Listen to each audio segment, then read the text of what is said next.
اللهم صل على محمد وآل محمد.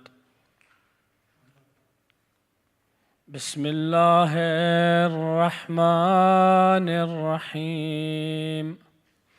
اللهم إني أسألك وأتوجه إليك بنبيك نبي الرحمة محمد صلى الله عليه وآله. يا أبا القاسم يا رسول الله، يا إمام الرحمة، يا سيدنا ومولانا، إنا توجهنا واستشفعنا وتوسلنا بك إلى الله، وقدمناك بين يدي حاجاتنا.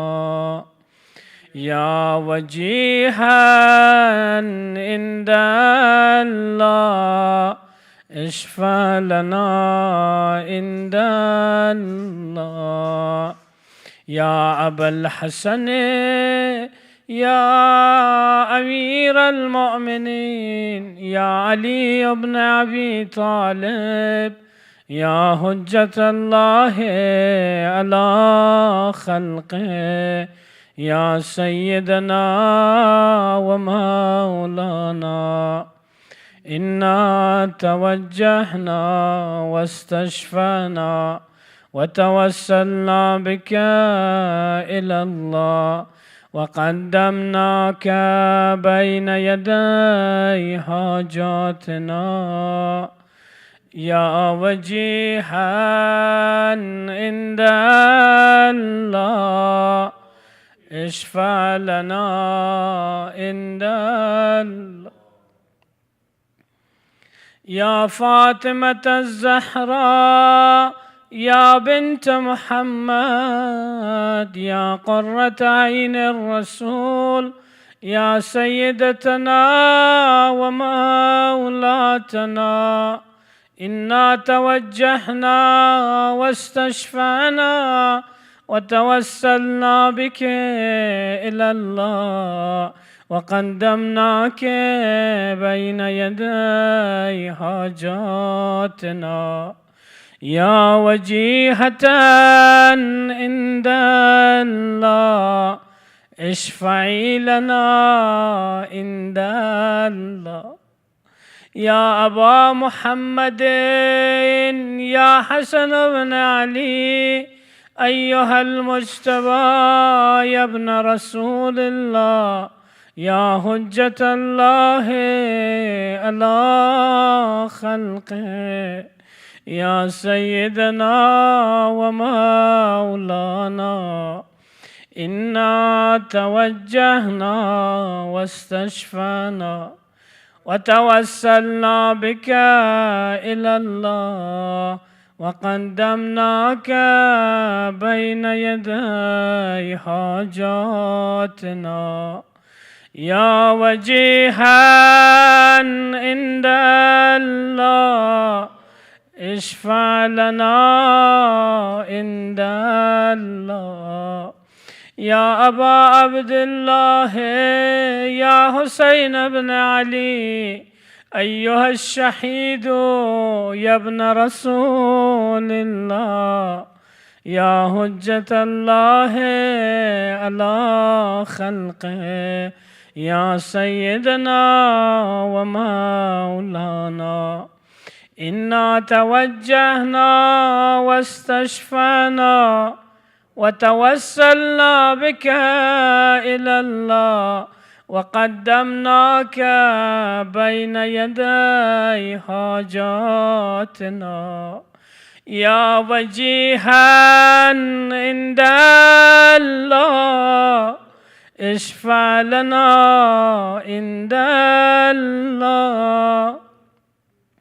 يا أبا الحسن يا علي بن الحسين، يا زين العابدين يا ابن رسول الله، يا حجة الله على خلقه، يا سيدنا ومولانا إنا توجهنا واستشفعنا وتوسلنا بك إلى الله وقدمناك بين يدي حاجاتنا يا وجيها عند الله اشفع لنا عند الله يا أبا جعفر يا محمد بن علي أيها الباقر يا ابن رسول الله يا حجة الله على خلقه يا سيدنا ومولانا إنا توجهنا واستشفعنا وتوسلنا بك إلى الله وقدمناك بين يدي حاجاتنا يا وجيها عند الله اشفع لنا عند الله يا أبا عبد الله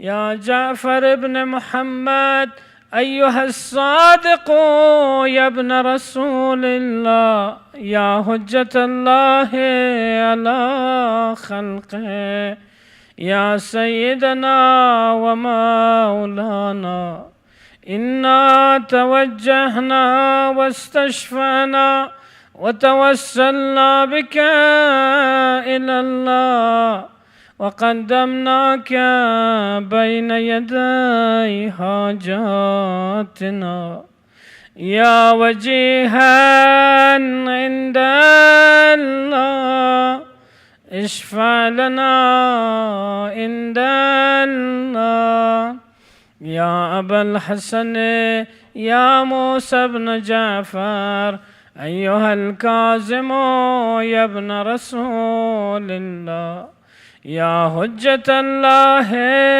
على خلقه يا سيدنا ومولانا إنا توجهنا واستشفعنا وتوسلنا بك إلى الله وقدمناك بين يدي حاجاتنا يا وجيها عند الله اشفع لنا عند الله يا أبا الحسن يا علي بن موسى أيها الرضا يا ابن رسول الله يا حجة الله على خلقه يا سيدنا ومولانا إنا توجهنا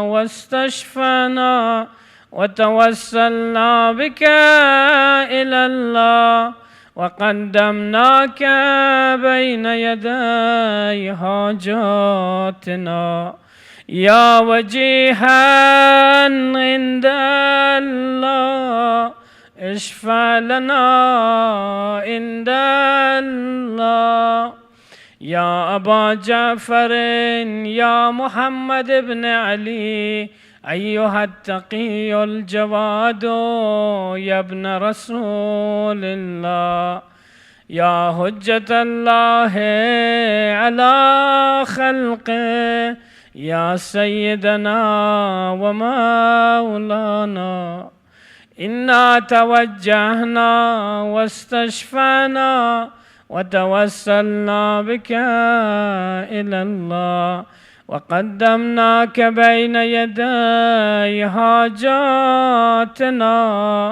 يا وجيها عند الله اشفع لنا عند الله يا أبا الحسن يا علي يا ابن محمد أيها الهادي النقي يا ابن رسول الله يا حجة الله على خلقه يا سيدنا ومولانا، إنا توجهنا واستشفعنا وتوسلنا بك إلى الله، وقدمناك بين يدي حاجاتنا يا وجيها عند الله، اشفع لنا عند الله. يا أبا محمد يا حسن بن علي أيها الزكي العسكري يا ابن رسول الله، يا حجة الله على خلقه يا سيدنا ومولانا، إنا توجهنا واستشفعنا وتوسلنا بك إلى الله، وقدمناك بين يدي حاجاتنا يا وجيها عند الله، اشفع لنا عند الله. يا وسي الحسن والخلف الحجة أيها القائم المنتظر المهدي يا ابن رسول الله، يا حجة الله على خلقه يا سيدنا ومولانا، إنا توجهنا واستشفعنا وتوسلنا بك إلى الله، وقدمناك بين يدي حاجاتنا يا وجيها عند الله، اشفع لنا عند الله، يا وجيها عند الله، اشفع لنا عند الله. حاجات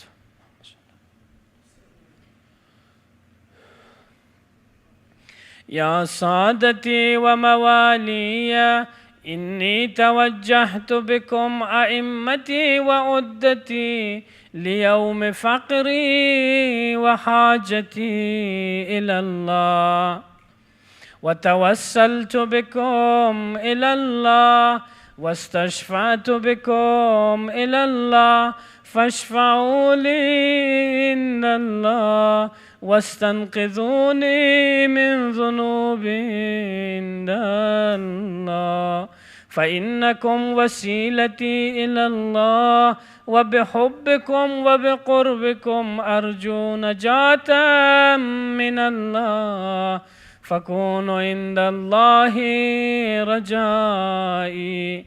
يا سادتي يا أولياء الله صلى الله عليهم أجمعين، ولعن الله أعداء الله ظالمهم من الأولين والآخرين، آمين يا رب العالمين. اللهم صل على محمد وآل محمد صلوات. اللهم صل.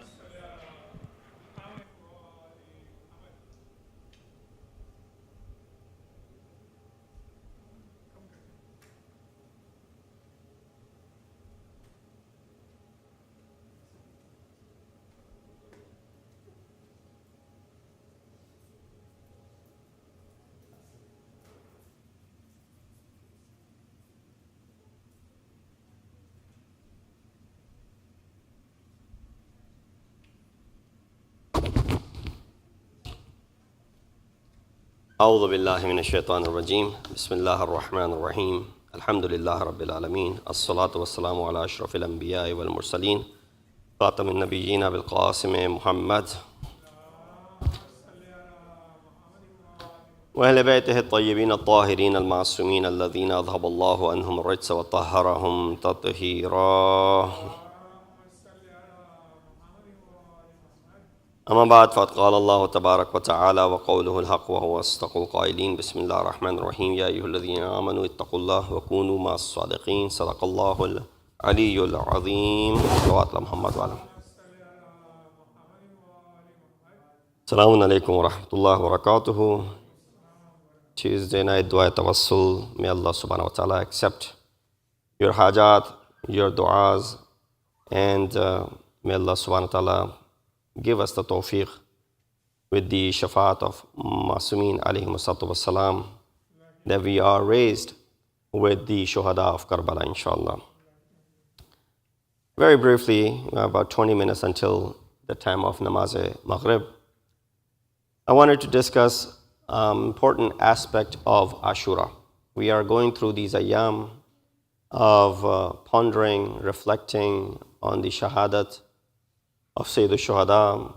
Millions and millions are marching toward Karbala as we speak. Many of our loved ones are over there giving us updates as we speak.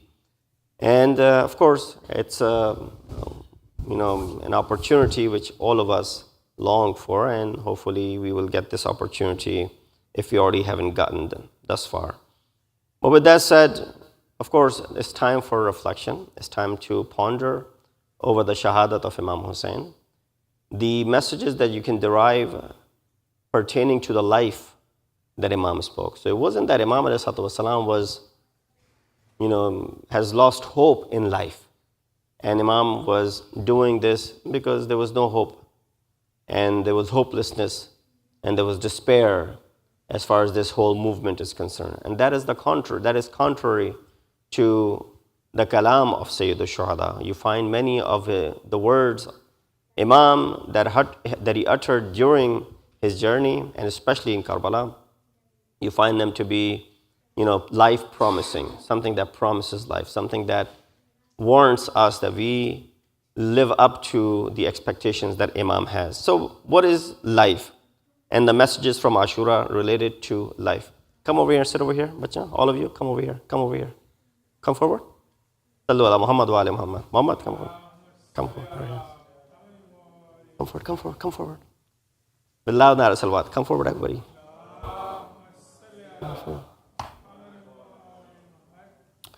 That messages from Ashura related to life. So very quickly, what is the meaning of life? First and foremost, that is the question that we need to ask before we can reflect on the kalam of Imam Hussein. Life doesn't mean, as it might be the case for some, breathing and being alive. And it's not limited to this material world. Ashura is a manifestation of the depths of life and the essence of life. Ashura and the lessons from Ashura can answer many questions related to life, especially what is hayat-e-tayyibah?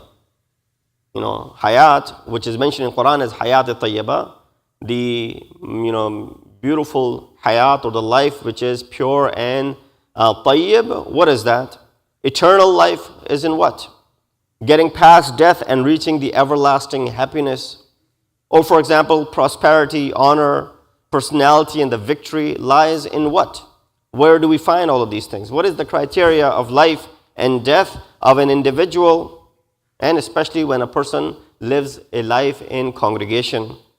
Boundaries between humanistic and animalistic life. All of these, of course, I'm not going to get into all of these aspects of it, but Ashura and the kalam of Sayyid al-Shuhada answers all of these questions. The biggest question is, how must we live? Anyone who's born and comes into this world survives. There's a few things that you need initially. A child without the care of the mother and without the care of the father would not be able to survive. Or without the care of a caregiver. A child, an infant, is constantly in need. Without this care, the child has no chance of surviving. But of course, as this child grows older, now becomes more and more independent, they're able to survive without the need of others, for example. So how must we live? This is where you divide or have a distinction between the animalistic and the humanistic lifestyle. Animals live as well. they spend their lives as well. Nietzsche said, if our youth can understand why we must live, they'll comprehend how we should spend our lives. So when you understand the concept of why we are here, and when that why part is understood, what is the purpose behind me being here, then you'll be able to focus on how you're going to spend this life. The how aspect of how to spend it is completely related with the why aspect of it. Why did Allah subhanahu wa ta'ala send me into this world?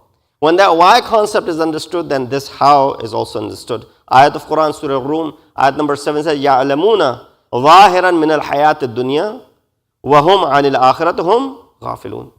They only know the apparent zahir of this worldly life, but the superficial realities of the worldly life, but they are unaware of the life to come. And that's what you find today. Many people, that they don't have any belief in the hereafter. And they consider this to be fairy tale. They consider this to be, a product of some divine religions, which of course they don't trust and believe in. Life is spent with hereafter in perspective. So we're not talking about those people. We're going to bring it down to ourselves. Life is spent because sometimes we also deviate and we start thinking about life in a different perspective, from a different lens. So when you look at it, life is spent with hereafter in perspective is a life well spent. When you constantly think about the hereafter, when you're constantly in your mind is that there's a tomorrow. Kind of like there's a tomorrow that you have to get up to, go to school, for example. Many you have to go to work, for example. You have to go do different things. You have appointments tomorrow morning, for example. Some you're looking up to it. Some of you may not be looking up to this appointment that you have tomorrow, for example. Or the work that you have to go to tomorrow, for example. Or the tasks that you have to undertake tomorrow morning. But nonetheless, you anticipate this. You have something to do tomorrow. You're going to make sure that you take that rest that you need tonight. You're going to make sure the things that need to be done tonight because there's an anticipation tomorrow. Guess what? Same way, there's an anticipation of the worldly life and then the life in the hereafter. So if you don't have any anticipation of the life in the hereafter, then you will not be managing this life properly. So real life is the one which is spent with, of course, good deeds, life with actions, and not just life. Farsi mein, they say it in Farsi, umre amali, na umre zamani. Meaning your life should be spent with amal and actions, not just life with hours and hours and hours and days and weeks and months. Umre zamani, bidard nahi khore, it's not worth anything. Imam alayhi salatu wasalam said the following when he was leaving for Karbala. He said, Inna hadhihi dunya qad taghayyarat wa tanakkarat wa adbara ma'rufuha falam yabqa minha illa subabatun kasabatil ina'i wa khasisu aishin kal mar'al wabil. Indeed, this world has changed. Taghayyarat, it has changed. As you and I can see that even within our lives, how much you can say, well, how much the world has changed. In the decades of the 80s and the 90s and the 2000s and 2010s and even the millennials will tell you how the world has changed drastically. And of course, those who are in their 60s and 70s and 80s, they'll be able to tell you even more because they've seen it for a longer period. Imam said, indeed, the world has changed. You have turned away from righteousness. Nothing is left from it. Maybe some in the very bottom. When you look at this pot of water or this vessel of water, if you look down into it, there's nothing left in it. Maybe there's some water on the bottom. You can't even reach it. In fact, if there's a faucet attached to it, tap attached to it, that tap will not even get that water because it's below the tap. So when you're looking up from top, you say, well, there's nothing left in it. What are you going to say? When there's a little bit of water sitting at the bottom of this vessel, what are you going to say? Well, there's nothing in it. That's what you say. Although there's a little bit of it down there, because it's no use, Imam says, nothing is left from it, maybe some in the very bottom, like the water which remains after someone has drunk in the bottom of a vessel and which is thrown away, and like the grass which has been eaten, life is inferior. This is the perspective of Sayyid al-Shuhada. Now he's presenting, this is not the life what was intended. This is not the life for which Rasulullah was sent for. This is not the life for which Imams were sent for the guidance. And that is something which you have changed. Tanakkarat wa taghayyarat. Therefore, life is associated with your aqidah and is in line with your beliefs. Innal hayata aqidatun wa jihadun. Indeed, life is what? Life is your beliefs. Life is your constant struggle.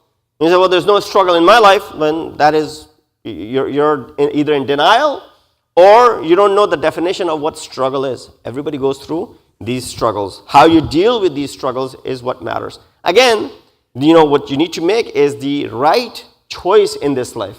How many of us as mentors tell our children, well, children should be someone you're mentoring, right?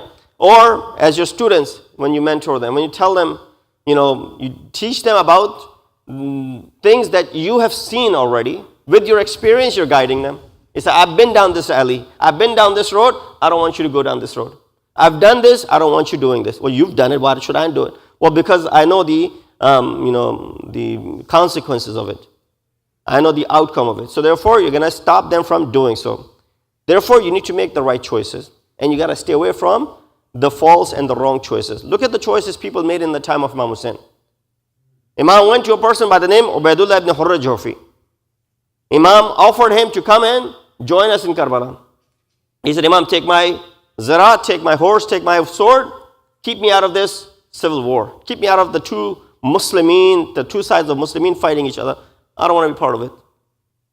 Imam said, I don't need your zara, I don't need your shield, I don't need your sword, I don't need your horse. This is a bad choice.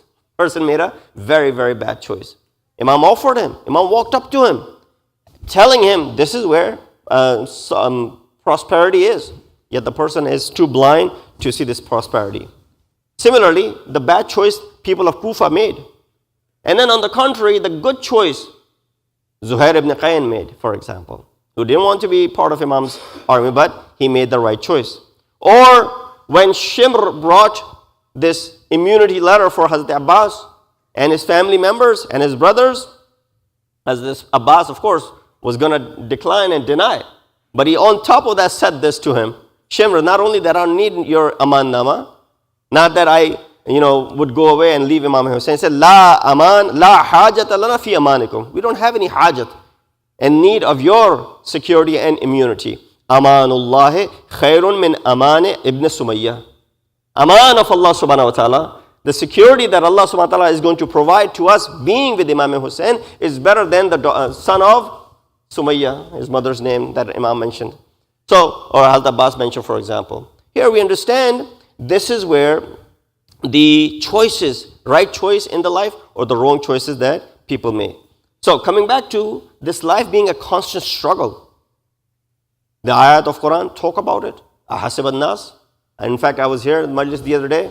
Sheikh Bilal also recited this ayat. Ahasib an-nas an yatruku an yaqulu amanna wa hum la yuftanun. People think that they have brought iman and they will not be tested anymore. No. The fact that you have brought iman, get ready for tests.